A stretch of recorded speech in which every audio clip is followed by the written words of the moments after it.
Hello and welcome to your favorite comics channel, Cartoonist Kayfabe. My name is Jim Rugg. My name's Ed Piskor. Before we dive into today's very special issue, I want to remind everybody of Cartoonist, Kayfabe, Comic Book Christmas in July.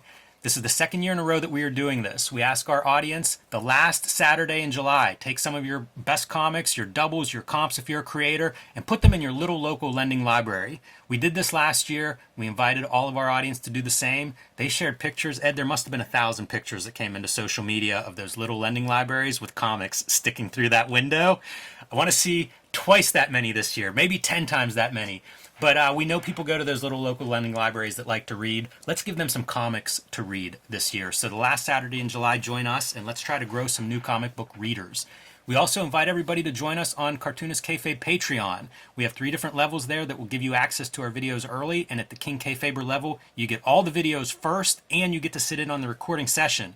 Besides having a good conversation, it's also a way to get these books. Sometimes we look at rare stuff, things that aren't that easy to find. You'll be the first one tracking down those copies for your collection. So it'll pay for yourself with one good book purchase. So check out our Patreon and see what level suits you. So today's video, Marvel Fanfare 40, David Mazzucchelli's swan song to the big two. For my money, as good of a superhero artist as there is. We know him from Batman Year One and from Daredevil Born Again. A phenomenal artist who we are lucky did superhero comics for a while. Really showed off his ability at storytelling and figure drawing. Had a good collaborator with Frank Miller. But at this point, he's kind of outgrowing this genre. And so this is going to be the last, the sign-off of the work for hire in the superhero genre. This bridges the gap between his superhero career and Rubber Blanket / Asterios Polyp / instructor, mentor at School of Visual Arts. Yeah, and David Mazzucchelli. Like, you see it on the cover with, I have to assume that maybe Richmond Lewis, or like, he has some hand in this color. It's very unusual color and for a Marvel cover. This extremely bold brush, you do not see that in Marvel Comics. No, you don't. And you know, some of that color that you see is almost like painting. Yeah. Like, I don't know what this is, if this is a blue line method that they're reproducing from. Yeah, of course. But you even see like the gradient is hand painted. Yeah. You know, like we're used to that digital gradient where it's really easy to go from red to purple. But if you look closer, you can actually see that gradient being kind of applied by a couple of different color choices. So there's about 4 colors in that background. Reads like a gradient. I'm looking at it on the monitor, and looks like a gradient to me. Yeah, he like unassailable figure artist. Mm-hmm. He could do that, but he's also pushing it more towards the abstract with his inking choices and things. Yeah, you can see almost like vibrating with like, I gotta get to Rubber Blanket. I got stuff I want to do. It doesn't fit within this genre. You know, I'm itching. I've outgrown this genre. I'm so curious how this works because Marvel Fanfare was created to use some inventory. But we're 40 issues in, and this is not, Daredevil jobber David Mazzucchelli, who's very ornate and all that kind of stuff. This ain't even Born Again. So, like, I just don't feel like this is sitting in an inventory pile. It feels state-of-the-art as far as Mazzucchelli's mindset and where his art style goes. Like, it's Rubber Blanket style, basically.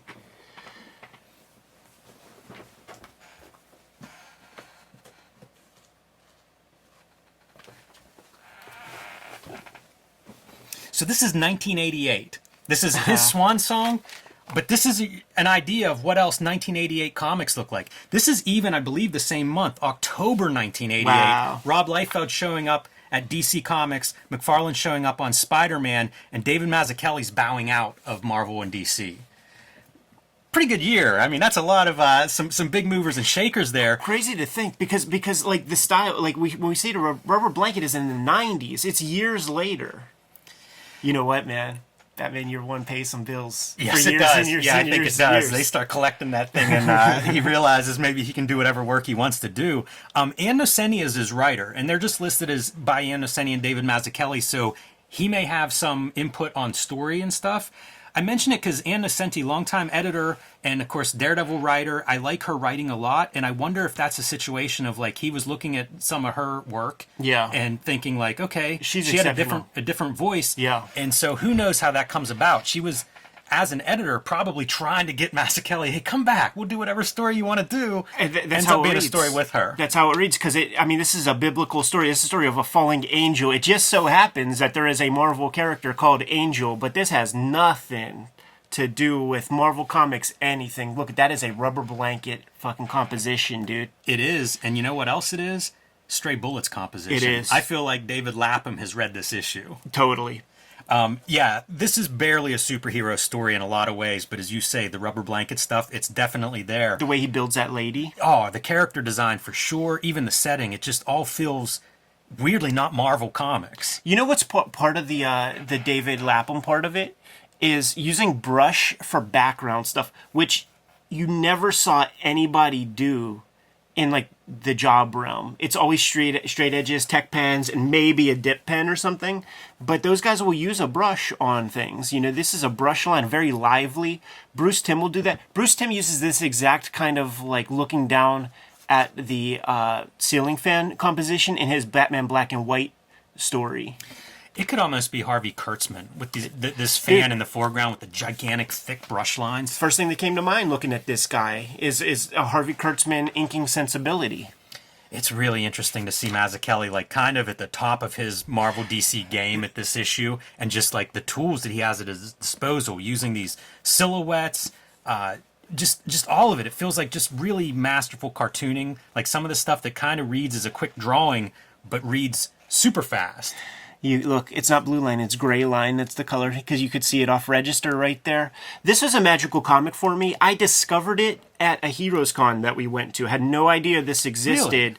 Really? One of the early Heroes Cons that we did, there were 2 issues of Marvel Fanfare in a row that I scooped up. This one and a Dave Gibbons Doctor Strange. Wow. Yeah. That's pretty fun. Those are great pulls. But she's a very religious, and her grandson's not interested. Actually lifts her change purse and heads out to... who knows what, buy candy bars or something. It's a trope, you know, like that the little boy in the Ninja Turtles movie, you know, stole from April O'Neil. And it's that like Crown Royal velvet change purse with the little clasp thing that like everybody's grandma had. Oh my God, this artwork.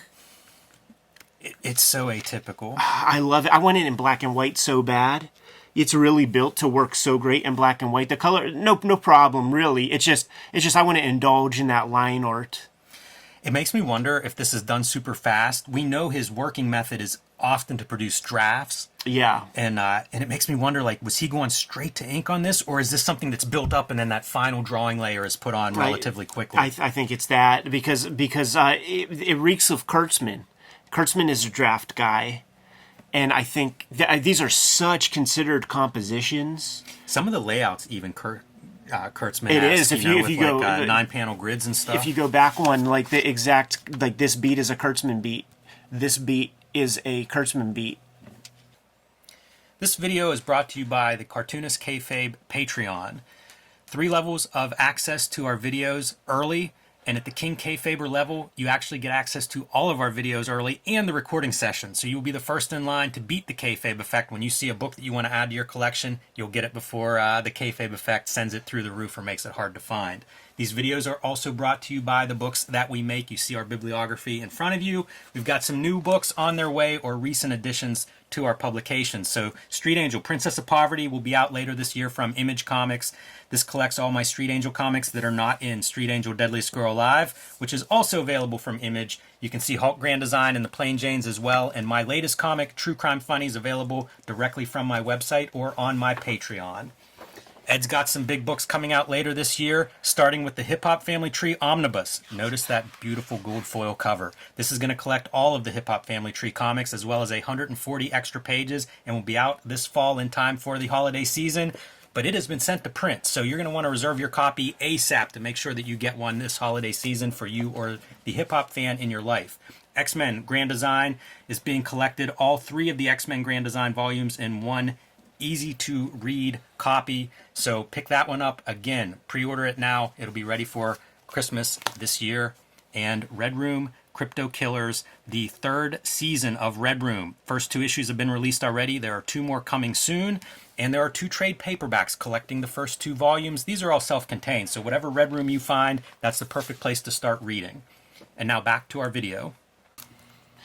Adventurous composition.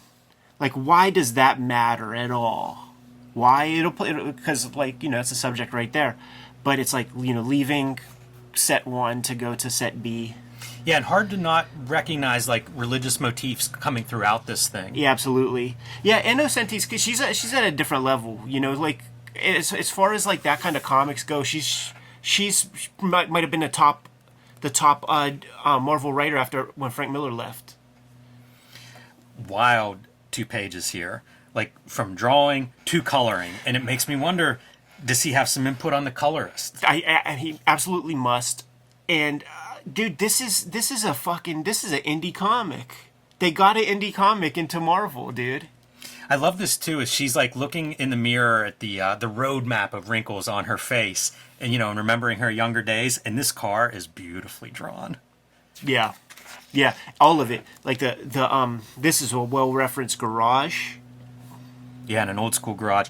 The crash feels like that panel could be in a Rubber Blanket issue. All of this stuff. I mean, this is the palette for Asterios Polyp. Yeah, it's really, really CMY, great. you know? It's also a classic, like, you'll see this kind of montage in superhero comics. You just won't see it with an old woman as your main focal point. You know, it'll be some Spider-Man and villains. So we get this window right in the back of the garage, a little setup here. Almost goes from the TV blue to the window where it's like, okay, it's all supernatural. It's all something fantastic. And then in the rearview mirror, what is that falling out of the sky past the window? Yeah, and very important plot point is that she's a shut-in, basically. She ain't going nowhere. She doesn't leave. And, like, she looks at the car. It's got very few miles on it since her old man died or whatever. Yeah, and I think just having an aged protagonist is an unusual choice in a comic. Absolutely. That's something I would give probably Ann Nocenti some credit for. Absolutely. And look at the great color. To go from these blues and purples and cool colors to suddenly we've got an angel that just fell from heaven outside. How do we show that visually? It's a beautiful story. This is not a Marvel comic. No. I can't believe how thick this brush line is. It's at wild times. stuff. And you know, that specifically is to denote, like, they did that on the Apple, like, she is in the immediate foreground. Yeah, definitely. All the feathers falling. Probably one of the superhero-esque indulgences is like so much is shown there. But why not? It all works. And what are we going to do with this good-looking angel that has fallen here? Gather up those feathers. Needs them. Needs those feathers. She does a little grand larceny, though. She does. She's got to take one. Puts that right in the pocket where her change purse had been. These faces, like the close-ups, wild cartooning. Getting more into the Kurtzman there. It's rubber characters, you know, with like curves to the arms and things, and it's that thick line with thins on the inside. It's funny she's drawing this picture too as like a subplot of this story and adding pieces as she goes along. Yeah. Kind of neat that this is not your standard equal 3 tiers. Oh, that's interesting. You know, it's a bigger top tier. Yeah, Pretty unusual for that. makes sense for the moment. Mm-hmm. You make sense for that moment, certainly. Drawing all the little details on your wallpaper. I love that shit, dude. Like Barry Windsor Smith in that monster book, like drawing all these like perfectly ruled out, kind of like perfectly spaced patterns and things, and doing it by hand with no kayfabe in. And it's such a bizarre, like there's a bird that got into her house. She's chasing that out. Yeah. And again, not your superhero, standard superhero spread right here. And he really plays up the biblical, like that is, you know, that is an angel from heaven. Yeah, otherworldly, and you just see it so much in that style of face. The only thing, see, they even give him these tattered gimmicks, you know, like the only thing that makes him a Marvel comic is to be wearing anything at all. Like you know, if he did it on his own, it might be like some sort of tunic or just nothing, you know, because I think they're supposed to be sexless. I think that's part of the lore. Depends what conspiracy you listen to, Ed. I see. Some of them breed with humans. Oh, right, yeah. How do you think our species got started? Fair. Before he goes, gotta give him something, gotta eat something. You know, this is such a typical characterization of that grandmother character. Yeah. Gotta feed the. Look at him, he's starving to death. Yeah. And he takes that apple that we saw in the beginning and gives her a kiss. It's a kiss by an angel. And off he flies, and out she goes. Yeah, puts on her specs, man, looking fly as hell, dapper as shit. Putting on her little mothball smelling coat. Inspired by this encounter with heaven, she's going to take that car back out on the road after not leaving for a long time. Not sure what happens after this panel. I'm not sure it's good. It's good. This is a good place to end the story. There was an old commercial, man, I'll never forget, where it's this like super old couple. It's probably a video game commercial to tell you how fast Sonic is, but it's this old couple and the car is like barely lurching, and she's like, "You're driving like a bat out of Hades." I just remember that one part. And it's just like... Yeah, well, that's about the speed I think I'd be comfortable with her traveling. When I was living in Homestead, man, we had an adjoining house with Miss Ivy, and she would never drove, but she would run her car every 3 days or something. She'd just get in her car, just run it, and then go back in the house. Never once took it away. Never once drove off. So that's the end. That's the end of Mazzucchelli. Yeah. You know, it's this short story. It's funny to read this and think of like the grandmother as Mazzucchelli leaving. And this angel is like maybe Batman Year One royalties. Totally. That like she is now free to go off and bless him. Maybe explore the world with through a different vision. It's no longer that monthly deadline. It's no longer how do you make money in this industry. It is, what do you want to do? Yeah. If you can go see the world, if you can make whatever comics you want to make, what do you want to do? Yeah. Mazzucchelli, man, what an inspiration. Sure. You know, like, I just get so much from his comics, both Marvel and DC, and the indie stuff that he does on his own after he leaves there. And I feel like this story is a great gateway between those two phases. It's the bridge, man. And it is one of those kind of secret comics. I can't remember how I found out about it, but it was later. You know, it was after I'd read a lot of Mazzucchelli, including Rubber Blankets and stuff, and then somehow found out he had this one strange story. Did I hip you to it, or did you have it? Because like I when I got that comic at Heroes, like it was a big deal. Like I know Tom never saw it before, and I think it was a big deal that we were sharing. Like, dude, did you ever see this Mazzucchelli comic? It's so funny. I should have dug it out, but I have like that Masters of Kung Fu fill-in issue that I think is like his first issue. Yeah. It'd be amazing to see like this is the beginning and end of Mazzucchelli's Marvel DC run. Yeah. Between those two issues, because it's so masterful at this point, and it's wild to think of how much Kurtzman is visible in this story at this stage in his career, where he's like adding significant cartoonists to his influences, but also cartoonists that in some ways don't fit Marvel DC superheroes. Yeah, totally, man. And the influence, you know, you mentioned Lapham.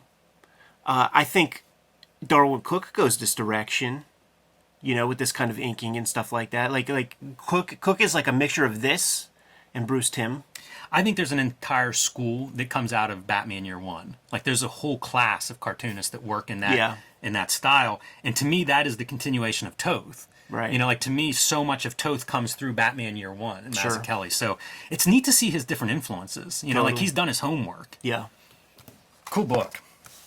Marvel Fanfare has quite a few of these issues. If you see an issue, scoop it up. You know, like the Ken Stacy Iron Man joints, Michael Golden. All the Michael throughout. Golden stuff is fantastic. Good is- reproductions in these. You know, it's better paper and stuff, so you do show off some of the artists. Yeah. There might be a Charles Vesser too. Like it's a lot of wild stuff, man. You can do much worse than grab a $1 copy of any issue of Marvel Fanfare. Definitely, and it's one of those ones that like you see the price tag $1.95. I never saw these until I started frequenting comic book shops. I don't know if it was ever sold on newsstands. it's direct market for sure, because it's a higher production value. You know, like the glossy paper, like it made me think that this was way later, but like, yeah, this is just a way higher production values and stuff. And I was listening to a Jim Shooter interview about G.I. Joe of all things, but he was getting into just the Marvel stuff, and they had two markets. At this point, they had two markets. New Mutants was a newsstand book, and when Sienkiewicz was on there, the fucking numbers plummeted on the newsstand, but in the direct market, so high. So they recognized newsstands are little kids, and fair weather people.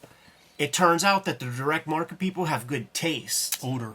Yeah, and will prop stuff up like that. So this is one for the comic fan people. You know what? That makes me wonder, because there's the story of Shooter offering Sienkiewicz X-Men. Mm-hmm. Have you ever heard him talk about it? Shooter talk about it? No. I'd be very curious what he's thinking within that idea of, like, didn't sell well on the newsstand, but sold well in the direct market. Like, you know, it's almost him pivoting to that direct market, recognizing it. And I mean, look, that pivot's 1986, so Shooter, you know, doing his homework probably, It's thinking true. that way. Good to go? I am. Kayfabers, like, follow, subscribe to the YouTube channel, hit the bell so that we can notify you when new vids are available. Cartoonist Kayfabe Comic Book Christmas in July is coming, and it is going to be the last Saturday in July. We are going to the free little lending libraries in our neighborhoods, and we are stocking those full of comics so that people can wander by, see something cool in that glass facade, and maybe read comics for the first time.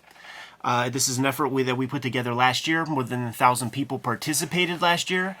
And I'd like to exponentially grow those numbers this year. So join us, Cartoonist Kayfabe Comic Book Christmas in July, to participate in that event. The Patreon is out there for Cartoonist Kayfabe, and that supports the channel directly by keeping the lights on in the studio, keeping these videos coming to you on a daily basis.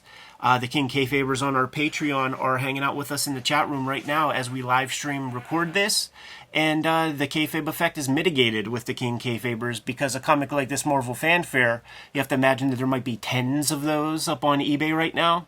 They all might be gone now because the Cartoonist Kayfabe guys got hold of them first. And if you find one, it might be a little bit more expensive. So become a King Kayfaber. Become a King Kayfaber. Pays for itself with the first valuable comic that you want to get your hands on. But ultimately, the videos are brought to you by the books that we make. This year, man, the Hip Hop Family Tree Omnibus is coming to you. 504 pages of comics content. This collects the 4 volumes of Hip Hop Family Tree that are out there, but it's a 10-year anniversary. And in kind, we got to add 140 pages of art and others extras that are not in those 4 volumes. Lots of art drawn specifically for this edition. This is not the only holiday effort that I'm putting out in the universe this year. X-Men Grand Design Trilogy trade paperback is coming sooner than later. It is going to collect all of my X-Men Grand Design work. Some of that stuff is out of print, so scoop it up. Comic I'm working on these days, though, is Red Room, Crypto Killers. 2 trade paperbacks of that out there in the wild right this minute. We are working on the final season called Crypto Killers. Each story is completely self-contained, so grab any random issue and you'll get a complete story. I encourage everybody to grab the 3rd issue of Crypto Killers, because that is going to be the introduction of the characters in my daily strip in some prototypical fashion. So that'll be a hot key in the Ed Piskor bibliography over time. Jimmy, what books do you got going on?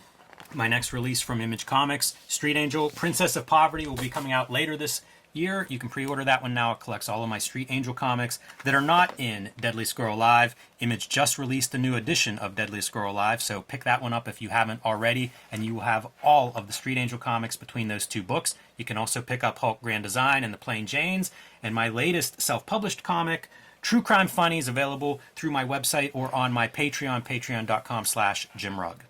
We have King Kayfabers in the chat room right now saying that they are mitigating the Kayfabe effect as we speak, man.